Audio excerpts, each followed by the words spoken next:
तो अस्सलाम वालेकुम। हम लोग डिस्कस कर रहे थे molecular orbital theory, chapter number 6 में से क्लास है आपकी फर्स्ट ईयर। अच्छा बच्चे, हम लोगों ने आज डिस्कस करना है नाइट्रोजन मॉलिक्यूल की एमओटी। एमओटी हमें कैसे बताती है कि नाइट्रोजन मॉलिक्यूल कैसे एग्जिस्ट करता है। तो बच्चों, लास्ट वीडियोस में मैंने आपको एक कन्फिग्रेशन लिखवाई थी जो कि थी उन एलिमेंट्स की जिनमें इलेक्ट्रॉन नंबर जो है वो 14 होता है। इट मीन्स अब इसमें N2 मीन्स 2 नाइट्रोजन के मॉलिक्यूल, एक नाइट्रोजन में बचे 7 इलेक्ट्रॉन, तो 2 में कितने हो गए 14। इट मीन्स कि अब इसमें कितने इलेक्ट्रॉन है 14 इलेक्ट्रॉन्स। तो जो कॉन्फिगरेशन आएगी तो वो अकॉर्डिंग टू फर्स्ट रूल आएगी। तो वो बच्चे क्या थी हमारे पास, पहले हम थोड़ी कॉन्फिगरेशन लिख लेंगे, देन हम जो है इलेक्ट्रॉन्स की अरेंजमेंट करेंगे। तो हमारे पास आ गया sigma 1s, sigma star 1s, sigma 2s, sigma star 2s। Next आता है बच्चे आपके पास पाई टू पी एक्स, जिसकी एनर्जी इक्वल होगी पाई टू पी वाई के। नेक्स्ट आएगा आपके पास सिग्मा टू पी जी, फिर आ जाएगा आपके पास sigma pi star two p x, जिसकी एनर्जी इक्वल है pi star two p y के। और लास्ट पे बच्चे हमारे पास आ जाएगा sigma star two P G. देखिए एमओटी ने आपको, मैंने ये बात क्लियर की हुई है कि एमओटी बताता है कि 3 ऑर्बिटल पी में से 2 की एनर्जी सेम है, इसलिए हम 2 को एक साथ लिखते हैं, सिग्मा बॉन्डिंग ऑर्बिटल में भी और एंटी बॉन्डिंग ऑर्बिटल में भी। ठीक है बच्चे, और इनको दूसरा नाम कहा जाता है डीजेनरेटिव ऑर्बिटल्स, ऐसे ऑर्बिटल जिनकी एनर्जी और शेप सेम हो। अब बच्चे हमने करनी है इलेक्ट्रॉन्स की अरेंजमेंट। देखिए हमारे पास है टोटल 14 इलेक्ट्रॉन्स, तो हम अरेंज करते हैं। देखें हमें पता है एस ऑर्बिटल में भी 2 आते हैं और पी ऑर्बिटल में टोटल 6 आते हैं, और तीन कैटेगरीज हैं, मतलब पी एक्स, पी वाई और पी जी। तो तीनों में 2-2 इलेक्ट्रॉन्स आएंगे। तो बच्चे 2, 2 4, 2 6, 2 8, 2 10, 2 12 और 2 14। ठीक है, आपको इलेक्ट्रॉनिक कन्फिग्रेशन आनी चाहिए, एक दफ़ा आप वो लिख लें। उसके बाद बच्चे बस आपने क्या करना है, इलेक्ट्रॉन्स को अरेंज करवाना है। अरेंज करवाने के बाद हम लोग एमओटी हमें क्या कहती है कि आप इसका बॉन्ड ऑर्डर फाइंड आउट करें, बॉन्ड ऑर्डर। और बॉन्ड ऑर्डर हमारे पास क्या होता है, number of electron in bonding minus number of electron in anti bonding divided by 2। अब देखिए बच्चे, बॉन्डिंग कौन से होते हैं, जो कि स्टार के बगैर हो। ठीक है, तो अब बॉन्डिंग में हम काउंट करते हैं कितने इलेक्ट्रॉन्स हैं, 2, 4, 6, 8 और 2 10। तो 10 इलेक्ट्रॉन्स हो गए आपके बॉन्डिंग में। और एंटी बॉन्डिंग में कितने हैं बच्चे, 2 to 4 इलेक्ट्रॉन्स हो गए total, divided by 2। It will be equal to 6/2 and answer will be 3। तो बॉन्ड ऑर्डर आ गया N2 मॉलिक्यूल का 3। इट मीन्स कि जब आप N2 का मॉलिक्यूल देखो तो इन दोनों के दरमियान 3 मीन्स ट्रिपल बॉन्ड एग्जिस्ट करता है। ठीक है, और ये ट्रिपल बॉन्ड हमें कहाँ से पता लगता है, कोवेलेंट बॉन्डिंग में से पता लगता है। लेकिन ये ट्रिपल बॉन्ड आता कैसे है, बॉन्ड ऑर्डर कैसे आता है, वो हमें कौन बताती है, एमओटी। तो फर्स्ट हम लोगों ने बता दिया इसका बॉन्ड ऑर्डर। नेक्स्ट बच्चे हम लोग एमओटी में बताते होते हैं nature of molecule. Nature means कि आइदर ये पैरामैग्नेटिक इन नेचर है या ये डायमैग्नेटिक इन नेचर है। तो बच्चे डायमैग्नेटिक वो वाले होंगे जिनको मैग्नेटिक फील्ड अट्रैक्ट नहीं करेगी, और पैरा वो होंगे जिनको मैग्नेटिक फील्ड अट्रैक्ट करेगी।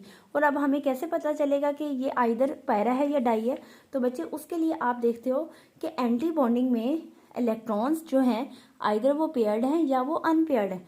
ठीक है, किस में देखते हैं, ये बात याद रखिएगा, एंटी बॉन्डिंग मॉलिक्यूलर ऑर्बिटल में हम लोग क्या देखते हैं कि इलेक्ट्रॉन्स आइदर पेयर्ड हैं या वो अनपेयर्ड हैं। ठीक है, इफ बच्चे यहाँ से ध्यान से देखिएगा, अगर इलेक्ट्रॉन्स पेयर्ड हुए तो वो हो जाएगा आपका डाईमैग्नेटिक, अगर इलेक्ट्रॉन्स अनपेयर्ड हुए तो वो हो जाएगा पैरामैग्नेटिक। अब इनकी आइडेंटिफिकेशन एंटी बॉन्डिंग की हम कैसे करते हैं, स्टार से करते हैं। ठीक है, अब बच्चे आपने लास्ट पे देखने होते हैं वैलेंस ऑर्बिटल। तो इसमें लास्ट पे देखा जाए तो लास्ट पे सिग्मा 2p जी आ रहा है, और ये एंटी बॉन्डिंग नहीं है। ठीक है, ये तो बॉन्डिंग मॉलिक्यूलर ऑर्बिटल है, अगर इसके ऊपर स्टार होता तो वो एंटी बॉन्डिंग हो जाता। तो यहाँ पे इसके एंटी बॉन्डिंग में दोनों में 0-0 इलेक्ट्रॉन्स आ रहे हैं लास्ट पे। इट मीन्स कि जो इलेक्ट्रॉन्स हैं वो हैं ही नहीं, मतलब मीन्स वो अगर होते भी तो या तो वो पेयर्ड या अनपेयर्ड की फॉर्म में होते। अब यहाँ पे मौजूद ही नहीं है, इट मीन्स कि इसको मैग्नेटिक फील्ड अट्रैक्ट नहीं करेगी। तो यहाँ से साबित हुआ कि जो N2 का मॉलिक्यूल है वो क्या है आपका, डायमैग्नेटिक इन नेचर। बहुत इंपॉर्टेंट बच्चे शॉर्ट क्वेश्चन आता है कि why N2 molecule exist as diamagnetic in nature. तो आपने सबसे पहले क्या करना है, N2 की कॉन्फ़िगरेशन लिखनी है, उसका बॉन्ड ऑर्डर निकालना है और लास्ट पे उसका नेचर बता देना है। नेचर में आपने क्या लिखना है कि अगर एंटी बॉन्डिंग में अनपेयर्ड इलेक्ट्रॉन्स होते तो वो पैरामैग्नेटिक हो जाता, एंटी बॉन्डिंग में पेयर्ड इलेक्ट्रॉन्स है इट मीन्स वो diamagnetic. Last but not the least हम लोग जो एमओटी में बताते हैं वो एनर्जी लेवल डायग्राम बताते हैं, ठीक है। अगर लॉन्ग क्वेश्चन में आपको आए तो आपने बच्चे ये 4 चीज़ें लिखनी होती हैं। सबसे पहले आपकी कॉन्फ़िगरेशन, सेकंड पे बॉन्ड ऑर्डर, थर्ड पे हम नेचर बताते हैं और फोर्थ पे एनर्जी लेवल डायग्राम। बच्चे एनर्जी लेवल डायग्राम को ना करने के बहुत ईजीएस्ट वे में ना मैं आप लोगों को समझाने की कोशिश करूंगी। देखें हमारे पास होता है N2 का मॉलिक्यूल, इट मीन्स कि आपके पास 2 नाइट्रोजन है, एक नाइट्रोजन हमारे पास यहाँ पे और एक यहाँ पे, दोनों में 7 इलेक्ट्रॉन्स है। तो आपने क्या करनी है, सबसे पहले सिंपलेस्ट जो कन्फिग्रेशन है इसकी वो लिख लेनी है और वो हमारे पास कुछ इस तरह होती है, ठीक है ना। 7 इलेक्ट्रॉन्स हैं, 2 2 4 और 3 7, और मैंने 2 क्यों लिखे हैं क्योंकि आप N2 का मॉलिक्यूल ड्रॉ कर रहे हो। नेक्स्ट हम लोग इसकी डायग्राम ड्रॉ करके देखते हैं। तो बच्चे सबसे पहले आपके पास आएगा, देखिए यहाँ पे मैं दोबारा कॉन्फ़िगरेशन एक बार लिख रही हूँ ताकि आपको रिमाइंडर है। 1s2 2s2 2px 2py 2pz 1 1 1। इसी तरह यहाँ पे भी 1s2 2s2 and 2p3। Okay बच्चों, तो सबसे पहले कौन सा ऑर्बिटल आ रहा है, 1s ऑर्बिटल, इसका भी और इसका भी। तो बच्चे एक नाइट्रोजन आपने यहाँ पे बना लेना है, एक आपने यहाँ बना लेना है, और इन दोनों का कौन कौन सा ऑर्बिटल है, s ऑर्बिटल, इसका भी s ऑर्बिटल है और इसका भी s ऑर्बिटल है। एमओटी हमें बताती है कि 2 एटॉमिक ऑर्बिटल मिलेंगे, मतलब कि ये भी एटॉमिक ऑर्बिटल है और ये भी, और 2 नए ऑर्बिटल बनेंगे जिसमें से एक होगा बॉन्डिंग और दूसरा होगा एंटी बॉन्डिंग। बॉन्डिंग की एनर्जी कम है इसलिए वो ज़्यादा स्टेबल है, एंटी बॉन्डिंग की एनर्जी ज़्यादा है इसलिए वो कम स्टेबल है। तो बच्चे आप बॉन्डिंग को नीचे ड्रॉ करोगे क्योंकि इसकी एनर्जी कम है, ये ज़्यादा स्टेबल है, और एंटी बॉन्डिंग को हम ऊपर ड्रॉ करेंगे, ठीक है बच्चे। अब देखें, अब हमने क्या देखना होता है कि आइदर इसके 1s में कितने इलेक्ट्रॉन है और इसके कितने इलेक्ट्रॉन है। तो देखें यहाँ पे भी 2 है, यहाँ पे भी 2 है, इट मीन्स कि 2 इलेक्ट्रॉन इसके हैं, 2 इलेक्ट्रॉन इसके। अब ये हो गए एटॉमिक ऑर्बिटल में इलेक्ट्रॉन्स। अब हमने ड्रॉ करने हैं इलेक्ट्रॉन्स बॉन्डिंग मॉलिक्यूलर ऑर्बिटल में और एंटी बॉन्डिंग मॉलिक्यूलर ऑर्बिटल में। अब बच्चे जब आपने बॉन्डिंग और एंटी बॉन्डिंग में अरेंज करने हैं तो आपने इलेक्ट्रॉनिक कॉन्फ़िगरेशन देखनी होती है अकॉर्डिंग टू एमओटी। जब मिड में इलेक्ट्रॉन्स अरेंज करने हैं तब एमओटी की कॉन्फ़िगरेशन देखनी है। तो एमओटी के लिहाज से देखा जाए तो इसके सिग्मा 1s में और सिग्मा स्टार 1s में, मतलब कि बॉन्डिंग और एंटी बॉन्डिंग दोनों में कितने कितने इलेक्ट्रॉन्स हैं, 2 2 इलेक्ट्रॉन्स हैं। ये है आपके पास सिग्मा 1s ऑर्बिटल और ये है हमारे पास सिग्मा स्टार 1s। कितने कितने इलेक्ट्रॉन्स हैं, 2 2 इलेक्ट्रॉन्स। इट मीन्स यहाँ तक 1s ऑर्बिटल हमारा सॉल्व हो चुका है। नेक्स्ट बच्चे 1s के बाद कौन सा ऑर्बिटल आ रहा है, 2s ऑर्बिटल। तो ड्रॉ कर लेते हैं, एक नाइट्रोजन आपके पास इधर है, एक हमारे पास यहाँ पे, ठीक है। अब कौन सा ऑर्बिटल आ रहा है दोनों का, 2s ऑर्बिटल, 2s ऑर्बिटल इसका, 2s इसका, और कितने कितने इलेक्ट्रॉन्स हैं देखें, यहाँ पे भी 2 इलेक्ट्रॉन है और यहाँ पे भी 2 इलेक्ट्रॉन्स है। तो बच्चे यहाँ भी 2 इलेक्ट्रॉन्स ड्रॉ कर दें और यहाँ भी। नेक्स्ट हमने क्या बनाने हैं, इनके मॉलिक्यूलर ऑर्बिटल, नीचे बॉन्डिंग मॉलिक्यूलर ऑर्बिटल और ऊपर एंटी बॉन्डिंग मॉलिक्यूलर ऑर्बिटल। अब बच्चे अकॉर्डिंग टू एमओटी देखा जाए तो ये है आपके पास सिग्मा 2s और ये है हमारे पास सिग्मा स्टार 2s। तो सिग्मा 2s में कितने इलेक्ट्रॉन है, 2, सिग्मा स्टार 2s में कितने हैं, 2। तो इट मीन्स दोनों में 2 2 इलेक्ट्रॉन्स आ जाएंगे, 2 यहाँ पे और 2 यहाँ पे। नेक्स्ट बच्चे आपके पास आता है p ऑर्बिटल। p ऑर्बिटल में कितने टोटल सबशेल्स हैं, 3। तो हम 3 सबशेल्स बना लेंगे, एक नाइट्रोजन यहाँ पे है, एक नाइट्रोजन यहाँ पे है, ठीक है बच्चे। तो 3 ऑर्बिटल हैं हमारे पास इसके और 3 ऑर्बिटल है हमारे पास इसके, 1 2 3 एंड 1 2 3। कितने कितने इलेक्ट्रॉन्स हैं तीनों में, 1 1 इलेक्ट्रॉन है, ओके। लास्ट अब ये थे एटॉमिक ऑर्बिटल्स।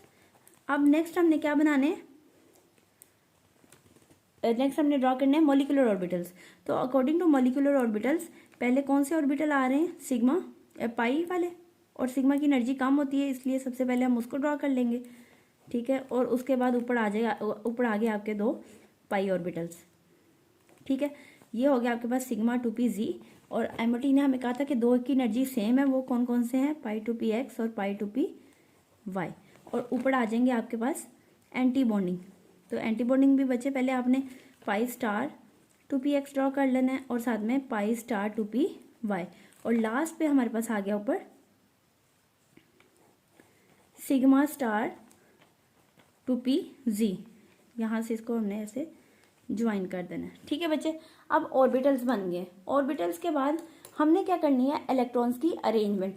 तो इलेक्ट्रॉन्स की अरेंजमेंट देखें तो पहले आ रहा है आपके पास पाई 2p(x) और पाई 2p(y). कितने कितने इलेक्ट्रॉन्स हैं, 2 इसमें 2 इसमें। उसके बाद सिग्मा 2p(z) में कितने, 2। तो आए यहाँ पे दो इलेक्ट्रॉन्स ड्रॉ कर दें जिसमें आ रहे हैं, 2 इसमें आ रहे हैं, 2 इसमें और 2 इसमें। और अकॉर्डिंग टू एमओटी आगे जितने आने वाले ऑर्बिटल्स हैं सब में 0 इलेक्ट्रॉन है। 0 इलेक्ट्रॉन्स मीन्स हम ऊपर इलेक्ट्रॉन्स ड्रॉ नहीं करेंगे। तो बच्चे ये थी इसकी एनर्जी लेवल डायग्राम।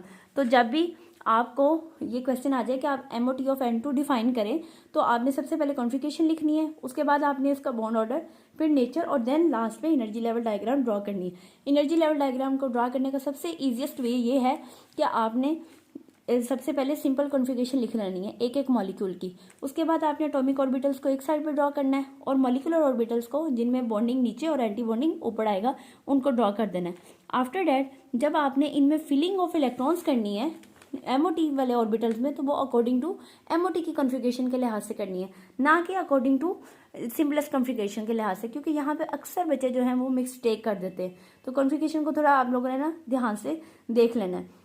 ये थी बच्चे हम लोगों ने की सिंपल N2 मॉलिक्यूल की। अगर हमारे पास कंडीशन आ जाए, आपको वो एग्जामिनर कह देता है कि आप N2 पॉजिटिव की बताएं। N2 पॉजिटिव मीन्स कि पहले N2 का मॉलिक्यूल बना, 14 इलेक्ट्रॉन थे, उसके बाद उसने एक इलेक्ट्रॉन लूज कर दिया, अब कितने रह गए, 13। इट मीन्स कि जो लास्ट पे हमारे पास यहाँ पे सिग्मा 2p(z) में 2 इलेक्ट्रॉन थे, अब कितना हो जाएगा, 1।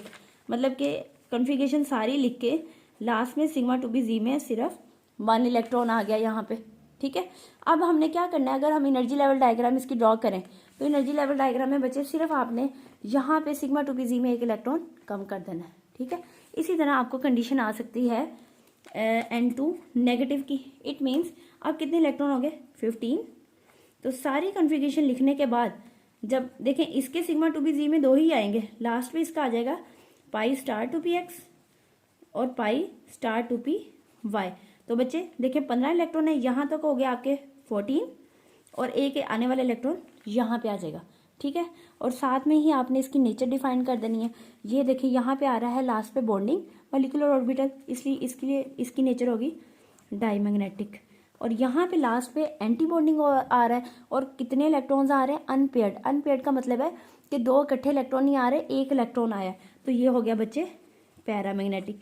इसी तरह आप लोगों ने इनके क्या निकालने हैं, बॉन्ड ऑर्डर। मैं आपको वैसे ही बता देती हूँ, इसका भी बॉन्ड ऑर्डर 2.5 आता है और इसका भी बॉन्ड ऑर्डर 2.5 आता है। ठीक है बच्चे, होप सो ये क्लियर हो जाएगा। और एक जो बहुत इंपॉर्टेंट क्वेश्चन आता है इसके लिहाज से कि इन तीनों में से ज़्यादा स्टेबल कौन है, which is more stable, which is more stable. मतलब कि आपको आ जाए N2 पॉजिटिव और N2 नेगेटिव। आप बताएं इन तीनों में से ज़्यादा स्टेबल कौन है। तो बच्चे स्टेबिलिटी को देखने का तरीका ये है कि आप बॉन्ड ऑर्डर देखो, क्योंकि स्टेबिलिटी जो है वो डायरेक्टली प्रोपोर्शनल है बॉन्ड ऑर्डर के। तो आपने देखना है कि इन तीनों का बॉन्ड ऑर्डर क्या है। जैसे N2 का बॉन्ड ऑर्डर 3 है, इसका 2.5 है और इसका भी 2.5 है। तो बच्चे सबसे ज़्यादा स्टेबल तो हो गया N2, क्योंकि इसका बॉन्ड ऑर्डर 3 है। लेकिन आगे देखा जाए तो दोनों का बॉन्ड ऑर्डर सेम आ रहा है। तो जब 2 का बॉन्ड ऑर्डर सेम आ जाए तब आपने क्या देखना होता है कि किसके, ध्यान से सुनिएगा, कि अगर बॉन्ड ऑर्डर सेम आ जाए तब हमने देखना है कि किसके एंटी बॉन्डिंग में, रिपीट कर रही हूँ, कि किसके एंटी बॉन्डिंग में इलेक्ट्रॉन कम है। Molecule which have less number of electrons in anti bonding molecular orbital will be more stable, will be more stable. ठीक है बच्चे, अभी आपको ये दिखाती हूँ कैसे।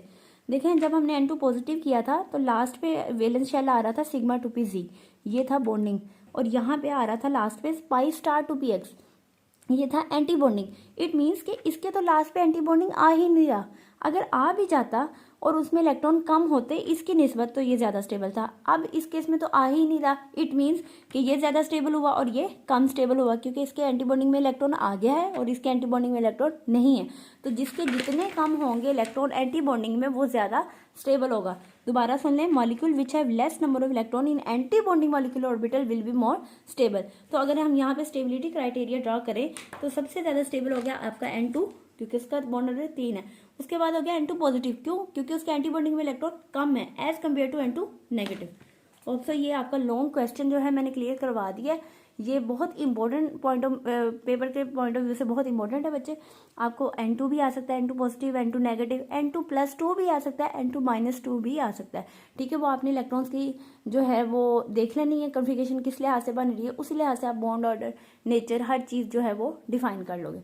और अगर आपका कोई क्वेश्चन है तो मुझे आप कमेंट सेक्शन में पूछ सकते हैं। Thank you so much and अल्लाह हाफिज़, टेक केयर।